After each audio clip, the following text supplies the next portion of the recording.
बलरामपुर में अवैध में सोना चांदी के दुकान में करीब 6 किलो सोना और चांदी के गहना ला लूटे के मामला में पुलिस झारखंड से मिली सावे आरोपी मन के मोटरसाइकिल।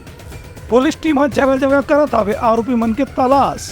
बलरामपुर जिला के रामानुजगंज शहर के एक महत्वपूर्ण इलाका में राजेश ज्वेलर दुकान से बीते बुधवार के दिन दहाड़े बंदूक की नोक में अज्ञात हथियारबंद लुटेरे मन दुकान संचालक से मारपीट करके 6 किलो सोना और करीब 7 लाख रुपये नकदी चोरी करके भागे रही।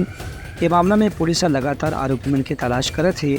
आज यही कड़ी में जांच के दौरान पुलिस ला एक मोटरसाइकिल झारखंड के गढ़वा रंका थाना इलाका से संदिग्ध हालत में मिली से जेला बरामद करे के बाद पुलिस आरोपी मन के वहीं आसपास मौजूद हुए के संदेह के आधार में तलाश शुरू कर दे हवे।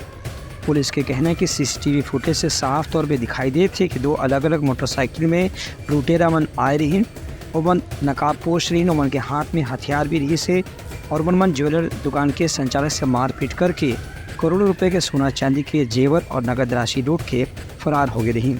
एक बाद पुलिस डहार ने टीम बना करके अलग अलग क्षेत्र में भेजे गए है और आरोपी मन के तलाश शुरू कर दी गई है। इस संबंध में अतिरिक्त पुलिस अधीक्षक शैलेंद्र पांडे बताएं कि अभी तक जौन सुराग मिले है ओखर से उम्मीद है कि आरोपी मन के जल्द ही गिरफ्तारी संभव है। Bureau report Uttarakhand news.